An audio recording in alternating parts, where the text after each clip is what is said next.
everybody. Welcome to the Snow West Show. I'm Ryan Harris. Real quick, before we get into this episode, the Snow West Show is made possible thanks to Polaris Snowmobiles. And listen up, for December only, 5 lucky winners who purchase a sled this month will receive an automatic entry for a chance to get full reimbursement for the price of their sled. That's 5 people. You go buy a snowmobile in the month of December from Polaris, you're automatically entered to get full reimbursement for the price of your snowmobile. So go see your local Polaris dealer to check that out. Also, save up to $3,000 on select models. For the best season savings, go see your local Polaris dealer or find your closest dealer at Polaris.com. Also located in Big Sky, Montana, only 5 minutes away from Buck Ridge and Carrot Basin, 320 Guest Ranch offers lodging and accommodations for your next snowmobiling trip. Single cabins and large full cabins with kitchens are available. Check it out at 320ranch.com. Also sponsoring the show this year, Fly Racing is the #1 gear and brand in supercross and motocross, and they bring that same product innovation to snowmobiling. Whether it's monosuits, helmets, boots, gloves, or goggles, Fly Racing has you covered head to toe. Check them out at flyracing.com or Fly Racing Snow on socials. And thanks to Deviant Ink for supporting the show. Head over to deviantink.com and check out their custom wrap builder with their new interactive tool designs that make designing and customizing wraps really easy. Their new colorizer tool, it randomizes color combinations until you land on the look that you love. Then try the design mixer tool to see all the Deviant Ink designs in the colors that you've selected. Check it out at deviantink.com. Thanks for listening, and now back to the show. Hey everybody, welcome to the Snow West Show. I'm your host, Ryan Harris. We are live here at the Idaho Snowmobile Show.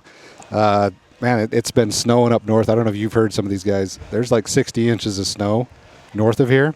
They got a lot more on this side of the state than we've got on our side of the state. So this show is going to be about the Rocky States Snowmobile Hill Climb Association. It used to be Rocky Mountain Snowmobile Hill Climb Association, but Rocky Mountain States Hill Climb Association. To my right, we have Mason Rutledge. You're a factory Skidoo hill climber. You're also the factory rep for Skidoo. For Rimshaw. Yep. You were just out in Valcourt at Skidoo's factory touring that, and you were part of that special edition release that just came out last week on that Summit Adrenaline. Yep. And then next to Mason, we have Jeff Rogers, Vice President of Rimshaw. Jeff, where are you based out of? Camas, Utah. Okay. That's a great area. I was down there riding a couple years ago in the spring, actually with Ken Block, because he's got a place in that area there. So we were up riding in his backyard. And down at the end of the table, we have Melissa Rowles, who is Executive Director for Rimshaw. This is your first year in this position, right? That is correct. An Executive Director means in charge. That's what they tell me. Like you're here to make things happen and kind of let's get Rimshaw up to the next notch, right? Yeah, exactly. I think the board has done a really great job in the last couple of years, and they just needed some additional help. And I'm hopeful to come in and kind of, again, take it to the next level.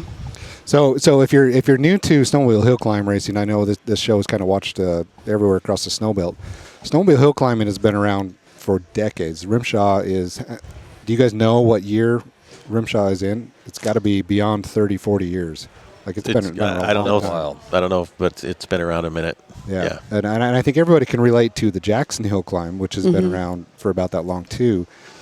Jackson is just a one-off race that the Rimshaw people, you guys run the timing lights and you kind of organize that. And is it a points event? Jackson? Yeah. Nope, Jackson isn't a points event. So outside of just Jackson that everybody's aware of, you have this entire circuit.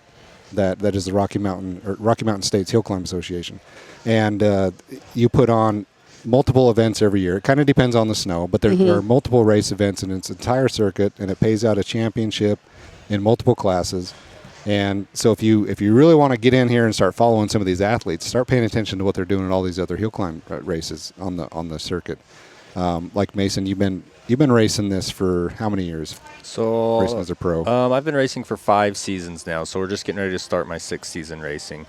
And I think a cool thing a lot of people don't realize about Rimshaw, like you said, everyone recognizes Jackson Hole because it's the World Championship. It's this big grand event. It's been around a long time, but Rimshaw is what qualifies us to get to Jackson.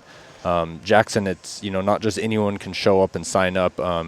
It's a matter of qualifying, getting so many points, and you can't do that unless you're participating in Rimshaw. So all these Rimshaw hill climbs is really what helps us prepare for that and get invited to Jackson. So speaking of all these Rimshaw races that are on the circuit, you guys released your schedule recently. let's go over kind of the schedule. What events we have. Let's just run down the calendar. Do you have that? You have that pulled up? I do. So we kick off the season. Rimshaw used to start kind of the end of December, early January. Yeah. But snow season has kind of pushed us back into a later start date. We start the end of January now, right? Yeah, we've got quite a few on the schedule. We got 10 on the schedule this year. So the first one is January 24th and 25th at Soldier Mountain Ski Resort. And where's that at? Fairfield. Fairfield, Idaho. Fairfield, Kind of southern central Idaho. So kind of south of Haley, south of Sun Valley. Yep. So that's a good area. Yeah, it should be interesting. Some of these are close together. I like, get them spread out, new adventure, new area, bring some new people in to see the event, and maybe bring in some possible new racers. Right. It's always interesting when they open up a locals class and get some of these guys in there, and you'll be surprised that all of a sudden you got some guys in there smoking it up pretty good. Mm-hmm. It's kind of fun. All right, so then after that, you February 7th, you're where? Salt Pass Border Dash, which is just outside of Bear Lake, Idaho. Okay, and that's always that's a pretty consistent hill. Like you're always able to race that, and you've used that as a backup event. We have, and in some years we've been there more than twice, or more than once.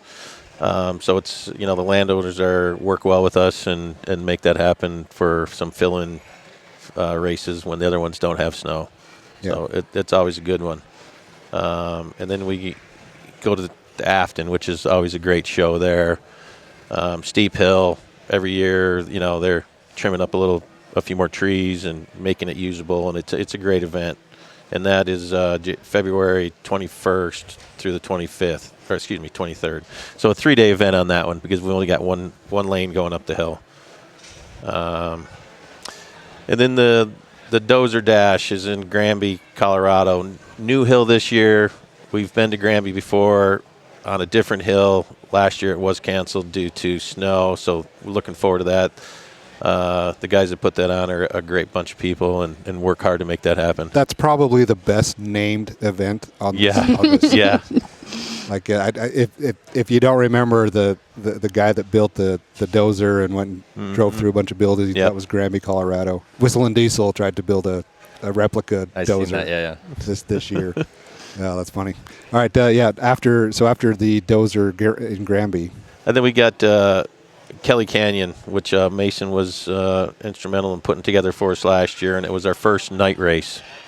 A lot of fun, different feel, in the dark, had some dark spots. So it was a great time. It was a new event, super fun. Yeah, we went up and covered that one. That's right in our backyard, and I think the night element, it makes it harder to race probably. Like you're probably like, man, this isn't. But you got to throw things like that in there because everybody's racing there were a couple classes where you had some daylight and then it got a little harder to see within the same class, but everybody's on the hill at the same time. So you're all racing the same conditions. So you throw that into the mix. I think the night race was a cool event. Maybe this year the guy that was in charge of turning the lights on will put one more light on. That was me. I forgot to fire one up in the trees over there. Nobody realized it until the end of the night. Oh, you're kidding. Oh, man. But that was a great event. Then we got the World Championship. Like Mason was saying, everybody in our circuit needs to gain points to get access to the race. It's not a Rimshaw event, and they actually have their own timers and so on and techs. So it's a whole separate, different entity that we're invited to come and participate in. Great show, good booths, good entertainment there.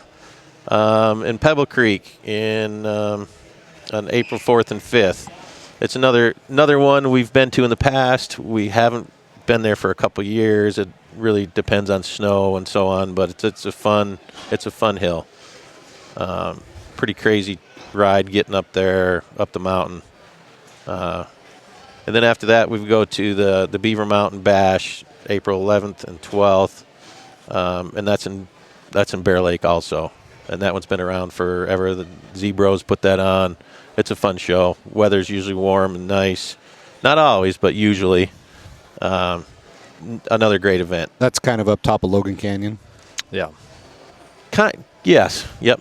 Up there on the ski hill. Yep, exactly. Nice thing about that, it's warmer in the season. A lot of people camping and hanging out and barbecues and so on. Then April 18th and 19th, we're going to Tamarack. We've been there in the past as well. Luckily, we're able to get back there again this year. And where's that at? That's near McCall, Idaho, just outside of McCall. Okay. Yeah. Mason's got a good memory. he's got to drive all It's that like a stuff. geography lesson for him. And then Lookout Pass is the last one of the season, and I believe, where is that? Northern. That's northern Idaho, Yep. right on the Idaho-Montana border. Yeah, so right up there past Haugen, Montana, right before you get to. Yep, before Kellogg, Idaho. So another new event.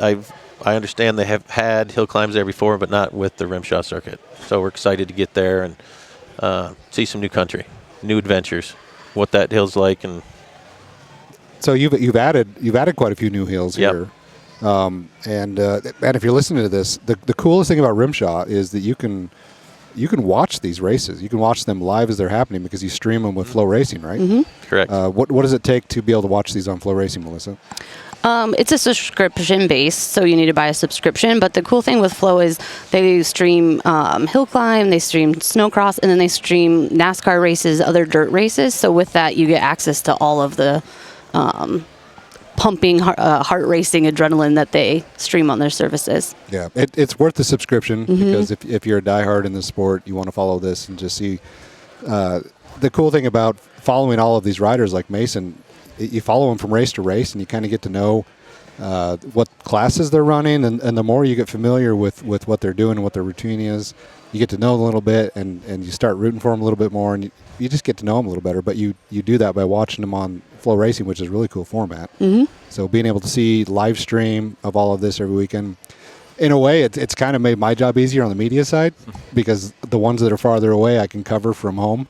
You know, I can sit on my couch and just have a computer going and an iPad going, and I've got my live scoring over here. I've got my live stream here, and then you can talk about what's actually happening on the hill. But the coverage has been really good. Like there's been a few attempts to do live coverage on the circuit before, but this is by far the best we've ever had, and it's good feed. That's good to hear. You know, we're at the races, so we don't see it much. We'll have it up in the trailer once in a while. But the nice thing is, you know, for the racers, you've got moms or dads who couldn't make it, or grandparents and so on, that they can sign into Flow and get that great opportunity to see, you know, their grandchild or child or whatever it may be race. And so it's a neat operation. Yeah. And like you say, it's been getting better and better every year. Yeah, and I think it'll continue to get better. You've got some outside sponsors, primarily Onyx Off-Road. That's your title sponsor. Yep. A great app, by the way. I use that. Some of the areas that we ride, I won't say where, but we butt right up against some wilderness boundaries, and so I'll ride like holding my phone just to kind of say, oh, here we go, I got to turn right because it's that accurate, and it shows you all the trails and everything. But having Onyx Off-Road on there as a title sponsor has been kind of a big deal for Rimshaw. Yes, it is. And Rory and his family and his whole team are great people. And they actually, their kids race in the circuit as well, which is nice. So yeah, it's a family sport for sure. It is. Mason, what was your favorite event last year? Man, my favorite event last year probably would have been the King of Kelly's up in Ryrie, Idaho. Couple of reasons why. One, it's a hometown race for me. That was the ski hill that I grew up skiing and snowboarding on, so it was so fun to get there and get to race my snowmobile. And then the next reason is like we mentioned before, we did it as a night race. First time Rimshaw's ever had a night race, and you know, it had its challenges, but as a racer, it was awesome to race under the lights. It kind of brought a whole new kind of vibe to the atmosphere. We kind of had a delay and almost like a pre-game show right before it started, and there was a lot of hype and the energy was high. And a lot of times we haven't got that at Rimshaw. So it was kind of neat for us to try that, and I foresee that we'll try to invite that kind of atmosphere moving forward to some of these other venues. The hill itself, you know, and this is one cool thing about Rimshaw is all these locations on our schedule this year, the hills vary so much from each other. You know, some like Afton are a lot steeper, more aggressive hills. And then you get to like the Beaver Mountain, just outside of Logan, and not quite as steep of a hill. It's a lot faster paced. But the neat thing is it really shows, the ability of the riders and the sleds in all these different types of terrains. It isn't just always a steep side hill or who can hit the jumps fastest, but it's really a good mix of all of them. So it makes racing it fun. Every weekend presents a different challenge and a different setup, gives you something to think about and stress over. Mm-hmm. And King of Kelly's was a fantastic event. I mean, for putting that together for the first year, maybe there were some light issues and everything, but you got music blaring down there in the pits and down there at the staging area. You've got ski runs open, so you've got skiers out there on the other side of the hill, lifts running. You got a lot of people there. You got food on site. You've got a lodge. Parking was, there's so many people showed up to that thing. Yeah. So many people. Because we rolled up to that thing because it's in our backyard too. We come from the same place, and there were people a mile and a half, 2 miles down the road parking. We just kept working our way up there, and you can always find a spot. But that was a cool event. I really liked that. Yeah, and it was neat, and it was an event. We were racing, but also it was an event in itself. There some of the local businesses came up, some of the dealerships to support it.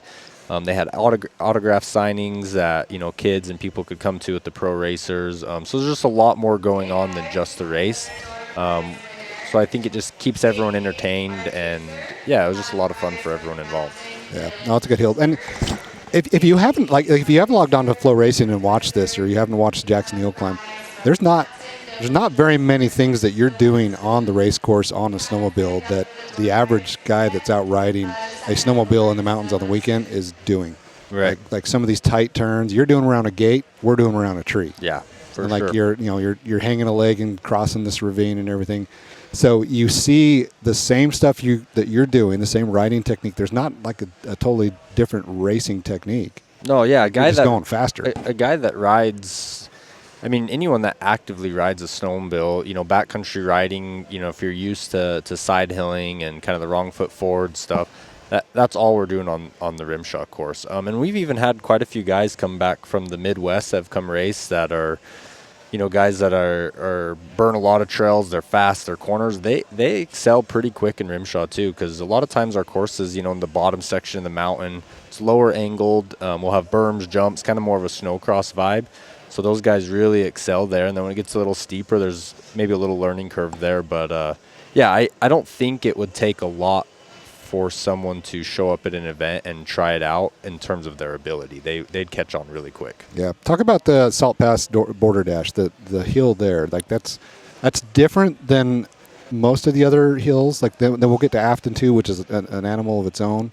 But Salt Pass Border Dash is, like you're saying, Kelly's is kind of tight and it's technical. Yeah. Border Dash is a little different. Yeah, so the Salt Pass Border Dash, it's an awesome event. And, again, the hill can change so much depending on our snow conditions, and that can change from day to day. We've shown up before with low snow, and it's a icy, fast course. We're going faster than I want to sometimes on very marginal snow. But then it'll snow a bunch there overnight, or maybe a following year we get a bunch of snow. So it'll get big moguls in these side hills. Usually get some really big berms at the Salt Pass Border Dash. Makes it pretty fun. The racing gets pretty tight there because we tend to spread out the gates and we can get going pretty fast, which makes our when it's not quite as technical, our times get really close. So we start racing for tenths of a second. So it gets pretty interesting.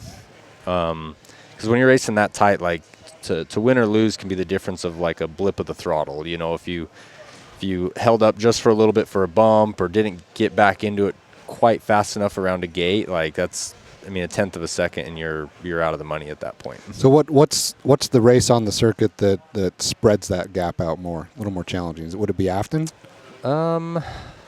Afton's tight and technical. Afton's a pretty short hill. Really technical, probably one of our more technical hills, but we're not racing. It's pretty short races because it's we don't have a ton of elevation gain at it, so the times are tight. Honestly, like anymore, all of them, the times are getting so tight, you know, from really in your top 10 in the finals is the difference of maybe 2 or 3 seconds. At the most. Yeah, at the most. That's a pretty good spread Yeah. because a lot of these come down to hundredths of a second. Right. Like they were, Then, like Mason was saying, it's so much to do with weather and conditions. You know, we've had 30 below there before in the mornings, or deep, heavy snow, and obviously that's changing what that course is doing, what that looks like, what the rider's seeing as they're going up the hill. So there's always those obstacles throw in there besides the steepness of the hill. That hill's weird. You look at it from the bottom and you look down on it, but when you're on the hill, it doesn't feel that steep, in my opinion. Right. But you're standing on that hill looking straight down. You're looking straight at the trailers. Yeah, it's definitely deceivingly steep. Yeah. it's sketchy. I raced it once, the 99-2000 season. We were racing the circuit with Rasmussen, and I was intimidated by that one. Like, I'm not going to lie. That was a scary one to be at the bottom of. But like you said, you get going up, and it's like, it seemed like a vertical wall from the bottom, but it's not bad. And you've got a few stump obstacles in there that always seem to show up towards the end, and which just added technique and technical skills needed to maneuver those. Jeff, which of the new circuits or new races that we've added to the circuit this year are you excited about? Well, Kelly was probably one of my favorites as well. I mean, just the night, the whole thing, and during the day on that, we did some racing in the morning, and we took a break during the day, and then we've got a couple old vintage sleds out, which were a friend of mine's. Then everybody jumped on these vintage sleds, and they were racing each other up all on the same sled. Just good family stuff.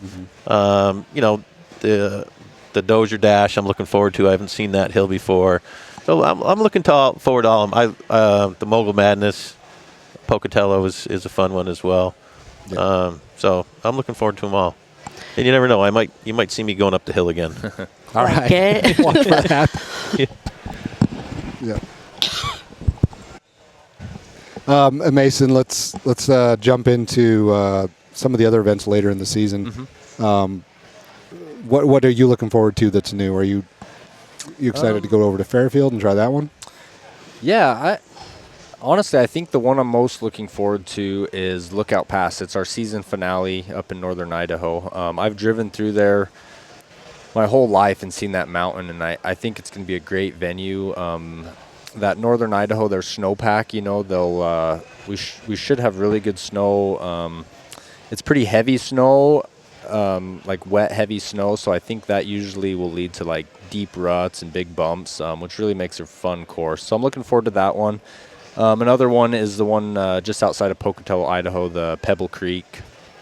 I forget what they call that one, the Pebble Creek Mogul Madness. That one's fun. It's a pretty narrow but long, and there's a lot of it's on a ski hill, and there's a bunch of cat tracks across it, so it gets really technical. And then that, because of our distance, our times get pretty long. We'll race almost, minute 40 to 2 minute runs there. So that's a lot of fun as a racer, just a little more time on the sled. A lot more things can happen in that period of time than maybe after where we're racing for 40 seconds or something. Right. So yeah, looking forward to those two, especially this year. So Jeff and Mason too, like both of you can jump in here. If somebody's on Flow Racing and they're watching this stream, the format, if you're new to hill climbing, talk about the format. What are people going to expect if they log in and start watching this on a Saturday morning? How does the day progress? What do people do to qualify? What's the class breakdown? And then what are the finals like? Go ahead, Mason. Okay. So in Rimshaw, it's basically set up. There's various classes mostly based off of skill set and then snowmobile displacement size. So we have a lot of the younger kid classes. There's juniors. So these are kids that are 13 to 16 years old or so. We have some women's classes. Then we get into a semi-pro. And most of these kids are all racing your 900s, your 850s. You get some 600s in there. We do have some like transition classes for the younger kids that are an 800 with like a throttle limiting system on there. So it slows them down for the younger kids, makes it more manageable power for a younger kid. And then you have your pro classes. And then in your pro classes, we have a bunch of classes based off of snowmobile displacement. So we have our 600 or 650 classes, 900 classes that the guys race either the 9R or the Skidoo 850 or like the Arcticat 858 in. And then within those we'll have stock. So these are sleds pretty much that anyone can buy right out of the box. There's a few things we can do to them, but then improved classes, guys can do some motor work to them. And then our full-on mod classes where we strip these things down, lighten them up, high horsepower turbos. So yeah, when you tune in on Flow Racing, we kind of progressively start with the younger kids or the smaller displacement pro classes, these 600 classes, and then advance into either like the pro women's or your big mod classes. And the mod classes get pretty wild. Like that's kind of the top tier pro stuff that you're tuning in for. Yeah, so typically our big mod classes, our 900 mod class or open mod class, it's at the very end of the day, so the course is chewed up. It's got the biggest bumps, the biggest berms, the stumps, the rocks, and then we're throwing these 230 plus horsepower snowmobiles that are on average a lot of times like 100 pounds lighter than what the sled is at the dealership. So they're just rocket ships, and they're so fun to ride. And yeah, they're loud. They're, as soon as the mods fire up in the pits, like everyone pays attention, because things happen fast and it's a lot of excitement. So the class breakdown, like in the pro class, you got stock, improved, and mod. Yep. And then those three categories are in 600cc, 700cc, 900, and open. Yep. Or Yeah, 1,000, open or 1,000, yeah. Yeah, and then you get into the mod. So you kind of make this progression through each of those CC categories for stock, improved, and mod. Yep. And then at the end of the day, you take the top performing guys in each class, and then they run against each other for king runs, right? So usually our events are typically a 2 or a 3 day, and day one is qualifying. So everyone that signed up for their classes, they'll race for the best time, and then from that group, they'll take the top 12 fastest racers, and they qualify into the finals, which is typically the next day. So then the next day, those 12 will race for fastest time. And then of that, they'll take the top, almost your podium finishers, your first place, your second place guys, into what we call our premier class. And then in that stock improved mod, we'll run basically, so it's your fastest guys for the day get another shot at the hill to kind of prove, who is the fastest guy here today on a mod snowmobile or on a stock snowmobile. And then, so you'll do the king runs, and then you take the king. So the king is the winner of stock and improved and mod. Yep. And then you do a King of Kings runoff, right? Only at Jackson. Oh, that's just at Jackson. Yep. So in Rimshaw, we usually will just do the stock improved mod for your premier class winner, your king. And then at Jackson, they'll take those 3 people and run them one more time for like an overall King of Kings winner. All right, that's cool. Jeff, you were talking about before we jumped on here. Rimshaw is an association, meaning that it's the racers coming together to put their own events on to go compete. It's not like this is a private company that's going out there and promoting this like a Supercross series or a NASCAR series. This is an association of people to get together and race. So it creates this family environment, and very much so. And that's one of the things that I enjoy about it the most. Not just the racing; it's all the friends that I've made over the years, and we only get to see them in the winter. If we're lucky, we'll see a few guys in the summertime. But a lot of guys do spend the night and the weekends at the races on their trailers. So it's just a great family event. We do barbecues and shrimp boils and, just make it fun and relaxing and but still be ready to race. We might have, I'm cooking dinner and my son's over here working on sleds and asking Mason for help. So it's a great community. And I've seen like Blaine Matthews at one event that we were at.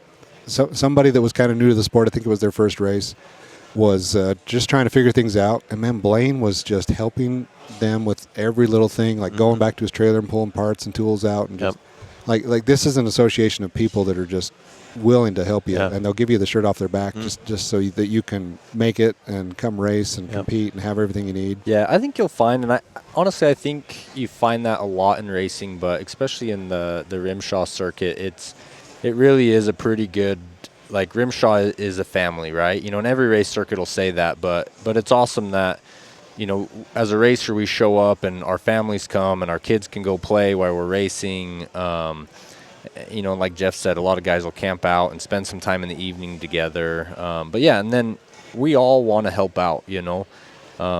As racers, we tend to pack a lot of parts and tools. So guys just coming into the sport, like there's no reason to, like, don't be afraid to come ask any of the racers for help. Like all of them are more than willing to help out, give you some setup tips.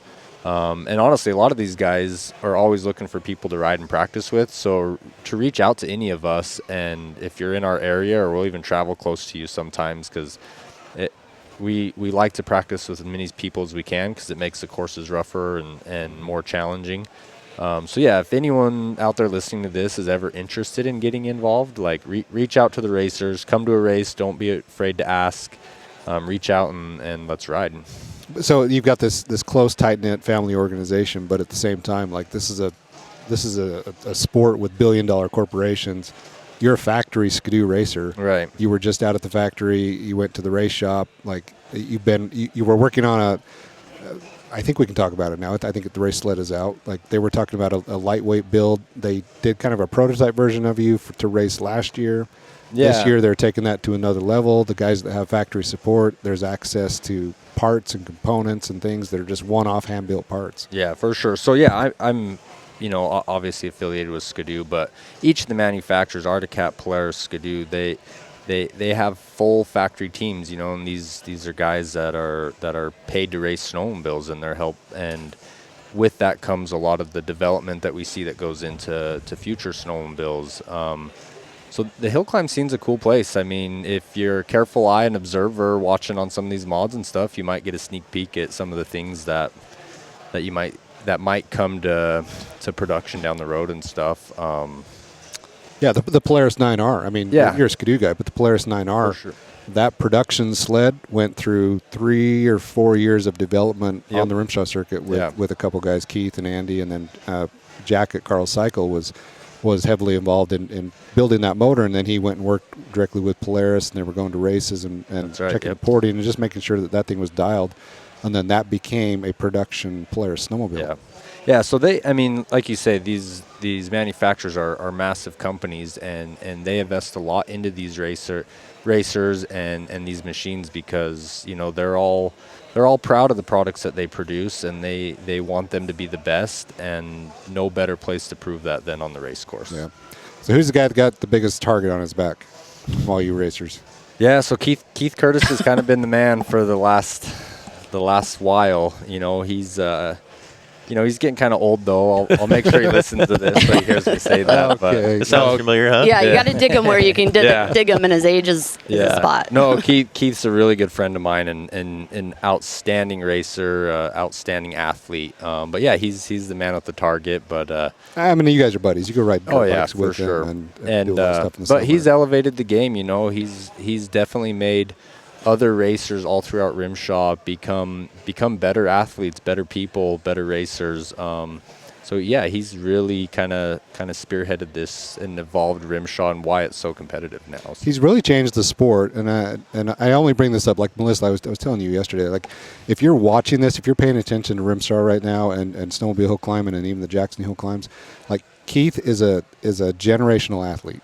Like he is a Ricky Carmichael level athlete. He's brought a total new level of training and conditioning and preparation to the sport. He's a 8-time King of Kings champion at the Jackson Hill Climb. Yep. Never been done before. Like he is really one of the greatest athletes in this sport that we've ever seen and may ever see for a long time. For sure. But it's cool to tune in and be able to watch this happening right now. Like you can go watch one of the best racers in the sport of snowmobiling right now. Get a Flow Racing account and stream and watch every weekend. Yep. That's kind of cool. And he is pretty amazing to watch.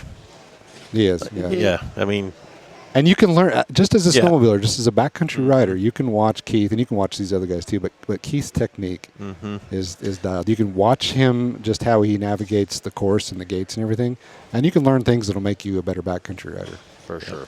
and he's built to ride the way he rides. Lean, tall. You know, the suspension setup is pretty amazing, as you can watch. But Yeah. Skidoo's got some good ones too, as do the others. No, they all do. Yeah. yeah. And Riley Kincaid, man, he's up and coming. He won some good stuff at Jackson Yeah. last year and Yeah. did great on the Rimshaw circuit. You know, Which is nice to see. yeah, phenomenal athletes. Yep. And these guys work their butt off. I mean, they train, they ride dirt bikes. You guys do a lot of hard enduro stuff. Yeah. Did you do Tennessee Knockout? Not this year. I have a done that couple before. times in years past, but this year I didn't. So make it out there's some cross training involved there in these hard enduros. Speaking of like northern Idaho, that snowmobile race up there, there's a race a little farther up the highway in Kellogg, Idaho in the summer on dirt Yeah. bikes that pretty much is a snowmobile or conditioning event. Like For you sure. go up there and you're going to see a couple dozen, these backcountry snowmobile guys up there bashing it out on dirt bikes. Yeah, that's what's cool. Again, like we said, because the manufacturers, these companies are investing so much into the sleds and the riders. Really, you see let's say the top 10 guys or whatever in Rimshaw. It's become a full-time thing year-round for training. Everyone's got summer jobs. They got things they're doing, but you got to be cross-training on the bike, bicycles, hitting the gym. And a lot of that's come, again, because of Keith and what he's done. But it's elevated all of Rimshaw. So it's cool just to see that it for such a fun, kind of family-oriented Rimshaw circuit, it is all business and it's serious when race day shows up. Yep. And then Melissa, your goal this year is to bring more eyeballs onto this sport, bring more outside sponsorship. Yeah, definitely. Again, continuing to elevate and just highlight these racers and what they're doing. The first time I was at a Rimshaw race, I just was like in awe, right? They're hanging off, but you got to go fast, so you got to go slow, like technical, all those things. So I just think if, one person can watch the race, like it starts to draw you in. And then I think the flip side is to start showing behind the helmet what Jeff said, like it's family, like there's hanging out, there's camaraderie. Like when I first joined the snow team, to see all these athletes like dirt biking in the summer, I'm like, wait, aren't you competing at Rimshaw in the winter? And it's like, yeah, like when it's race time, it's race time. But when that's done, like we're snowmobilers at heart. Like we are all good people and, wish the best. And like Mason was saying, like bringing new people in, right? We love more racers to come in and we're willing to help you. It's competitive when you get on the start line, but we'd love, again, more to come into racing and we'll help you get there. And then it's down to each racer for themselves when they're racing. Yeah, totally. So you can go attend one of these races in person, which is a great experience. I highly suggest any of these races that are close to you, go watch it in person. Go hang out both days. Watch qualifying, come back, watch finals. You can live stream it on Flow Racing. Get yourself a subscription. Sign up now so you're ready to go when the season starts. But watch all these races there. And then social media. Follow Rimshaw and try to get more of that behind-the-scenes stuff that's going on throughout the season. You're going to be gearing up to do a little more of that storytelling, right, on the drivers and what's going on behind the scenes there. So Rimshaw is going to be a good follow. Like make sure you're paying attention to that. Yeah, to that please come extent. join the Rimshaw family. Yeah. We'd love to have you. Yeah. Big family, big party. Come to the shrimp boil. Yeah, it's a good time. It's potluck. Bring some rolls or Yeah. Yeah, Jeff, they're always cooking good stuff in their trailer. All right, great. Hey, we throw out the website so everybody can go It's find out everything. rimshaw.net. Okay, you can go rimshaw.net, check out the schedule, go look at all these events that we were talking about, find the one that's nearest to you, make some plans to go to that. If you want to sign up and race, your information is on that website as well. Yep, there's a little toggle for racers. So yeah, please sign up and hope to see you at a race. Yeah. Come try one of these out. If you're a backcountry sledder and you're kind of a diehard rider, I don't care if you're a guy, you're a girl, you're young or old. There's classes for age groups. Like, come try this out. You got to do it once. You got to come enter a race and try it once. Yeah, bring your buddies. There's always, if it's like any of my buddies, you're always kind of battling out in the mountains of who's the best rider, right? Well, bring your buddies, come to Rimshaw, and let the clock tell you who's the best. And it's actually pretty easy to get a snowmobile set up to go race a stock class. Yeah. Yep. Yeah. I mean, you could bring the sled that you got from your dealership, and really the biggest thing is you're gonna need a snow flap on there. We'll cut the track down and screw them because you don't want to get on the mountain without screws because it does get really slick. So those are kind of the two big things, a snow flap for safety and get screws in the track. And you honestly have a sled that's 80% of the way there that can be really competitive. Yeah. And it will. Oh, go ahead. I was going to say, on our site, we do have stuff for new racers, like a section so you can go to new racers and has that kind of information if you're a first timer. For if you're not aware of those things. Yep. So trying again to help bring those new people in, there's kind of a how-to for a new racer. Yep. You know, even if your sled's only 80% there, it's more than 100% of fun. Yeah.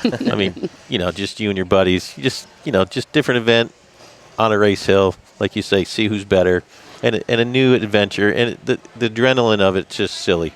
That's what keeps people coming back, and the competitiveness of the racing.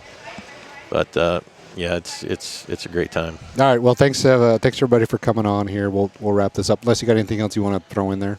No, I appreciate the time. But yeah, go get your Flow Racing subscription. Set that up now so you can watch all these races. They'll all be live streamed. And go to rimshaw.net. Check out the schedule. Find which one's closest to you. Go support Onyx Off-Road. They're the title sponsor for Rimshaw. Download that app. Again, this is a great app that you can use throughout the year. Dirt biking, razors, snowmobiles. It's got the biggest index of trail data in there. So every trail in your area is going to be on Onyx Off-Road. It's going to have all the wilderness boundaries. Avi conditions in there. Like it's awesome. It's a fantastic app. It could save your life.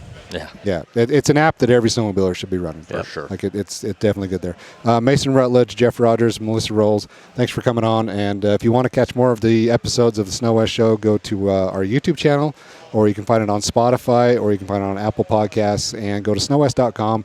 We still print the magazine. We're going to keep printing the magazine. As long as we're around, we'll be printing the magazine. Go get your subscription, snowwest.com. Check out some of the hats and shirts that we have for sale there, too. But thanks for listening. We appreciate the support.